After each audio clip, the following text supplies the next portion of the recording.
ముఖ్యమంత్రి గారు, మీరు గిరిజన బిడ్డలకు కానీ గిరిజనుల రైతులకు కానీ మా గిరిజన ప్రాంతానికి కానీ నువ్వు చేసింది ఏమీ లేదు, జీరో అని ఇలా నేను చెప్తా ఉన్నాను. గిరిజన ప్రాంతం కోసం, గిరిజన అభివృద్ధి కోసం కనీసం పట్టించుకోలేదు నువ్వు. కాబట్టి తెలుగుదేశం ప్రభుత్వం ఇది బడుగు బలహీన వర్గాల కోసం పుట్టినటువంటి ప్రభుత్వం. ఈ పార్టీ మన పార్టీ ఏ రకంగా ఉండేదో ఒక్కసారి ఊహించుకోండి. తెలుగుదేశం పార్టీ ఎన్టీ రామారావు గారు స్థాపించక మునుపు మన గిరిజనులు జీవన ప్రమాణం దయనీయంగా ఉండేది, అత్యంత దారుణంగా ఉన్నటువంటి పరిస్థితి. ఒక్క అభివృద్ధి కూడా లేని పరిస్థితి. అభివృద్ధి అంటే అందరినీ ద్రాక్షగా ఉన్నటువంటి పరిస్థితిలో మన స్వర్గీయ శ్రీ ఎన్టీ రామారావు గారు తెలుగుదేశం పార్టీ స్థాపించి కిలో 2 రూపాయలు బియ్యం పథకం పెట్టి మనకు కడుపు నిండా అన్నం పెట్టిన పార్టీ తెలుగుదేశం పార్టీ. ఈరోజు మనం ఈ స్థితిలో ఉన్నామంటే, మనం ఈరోజు ఈ మాత్రం అభివృద్ధి చెందామంటే దానికి కారణం తెలుగుదేశం పార్టీ, మన చంద్రబాబు నాయుడు గారు చొరవ. ఒకప్పుడు మన ప్రాంతంలో పాఠశాలలు ఉండేది కాదు, కరెంట్ ఉండేది కాదు, కనీస మౌలిక సదుపాయాలు ఉండేది కాదు, మనకు ఉండడానికి ఇల్లు కూడా ఉండేది కాదు. కానీ ఎప్పుడైతే తెలుగుదేశం పార్టీ పుట్టిందో, ఎప్పుడైతే స్వర్గీయ నందమూరి రామారావు గారు ముఖ్యమంత్రి అయ్యారో ఆ రోజు నుండి మన గిరిజన ప్రాంతంలో అభివృద్ధి అనేది తెలిసింది. మన గిరిజనులకు కడుపు నిండా అన్నం దొరికింది, మనకు కట్టుకోవడానికి ఇల్లులు ఇచ్చారు, మనకు రోడ్లు ఇచ్చారు.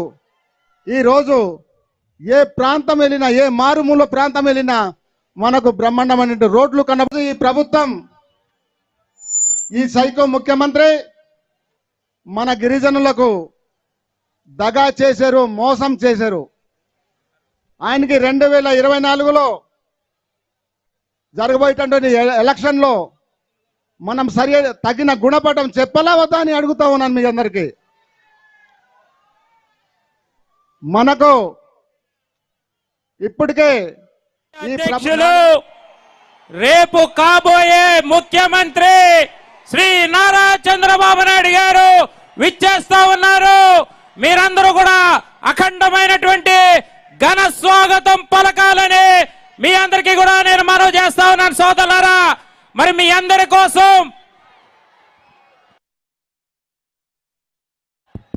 బాబు గారు ఇప్పుడు ఒక 2 నిమిషాల్లో మన డయాస్ దగ్గర రానున్నారు. అందరు కూడా స్టేజ్ దగ్గరికి రావాల్సిందిగా, మీటింగ్ ప్లేస్ దగ్గర రావాల్సిందిగా మీ అందరినీ కూడా కోరుకుంటున్నాం. అయితే ఇప్పుడు సభను ఉద్దేశించి జనసేన పార్లమెంటరీ అధ్యక్షులు వంపూర్ గంగులయ్య గారిని మాట్లాడాల్సిందిగా కోరుకుంటున్నాం.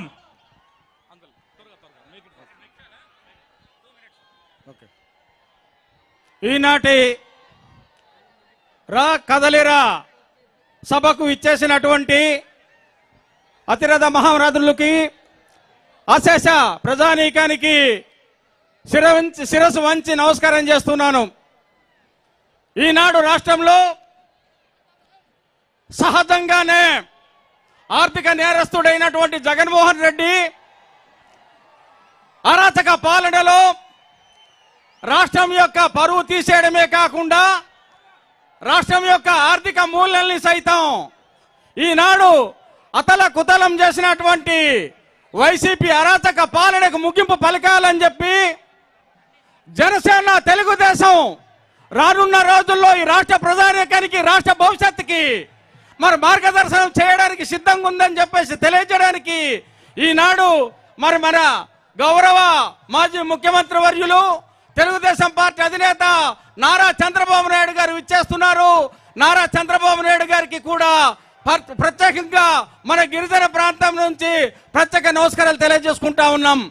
ఈనాడు ఆలోచన చేయండి, గడిచిన 76 సంవత్సరాల భారతదేశ చరిత్రలో ఎన్నడూ లేని విధంగా వ్యవస్థల్ని నాశనం చేస్తూ ఈనాడు మన రాష్ట్ర భవిష్యత్తుని అంధకారంలో పెట్టినటువంటి వైసీపీ ప్రభుత్వం నుండి ఈ రాష్ట్రానికి విముక్తాంధ్రప్రదేశ్ కల్పించే దాంట్లో భాగంగా మరి పవన్ కళ్యాణ్ గారు, చంద్రబాబు నాయుడు గారు కంకణం కట్టుకొని రాష్ట్ర ప్రజల యొక్క భవిష్యత్తు తమ భవిష్యత్తుగా ఆలోచన చేస్తున్న ఈ తరుణంలో మరి జరుగుతున్న ఈ సభ రాష్ట్రంలో రానున్న ఎన్నికల్లో మార్పు తీసుకురావడానికి నాంది పలకాలని మనస్ఫూర్తిగా కోరుతా ఉన్నాం.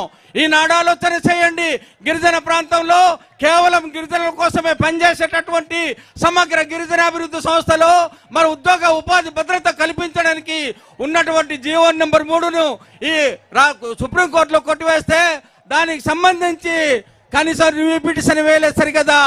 అమెండ్మెంట్ తీసుకొచ్చి అమలు చేసి గిరిజన నిరుద్యోగ యువతకు ఉద్యోగ ఉపాధి భద్రత కల్పించడానికి ఆలోచన చేయాలని దగులుబాజు ముఖ్యమంత్రి జగన్మోహన్ రెడ్డికి రాష్ట్రం నుంచి తరిమి కొట్టకపోతే గిరిజన నిరుద్యోగ యువతకు భద్రత లేదనే విషయాన్ని ఈ సందర్భంగా మేము తెలియజేస్తా ఉన్నాం. ప్రతి సంవత్సరం జనవరి నెల 1వ తారీఖుని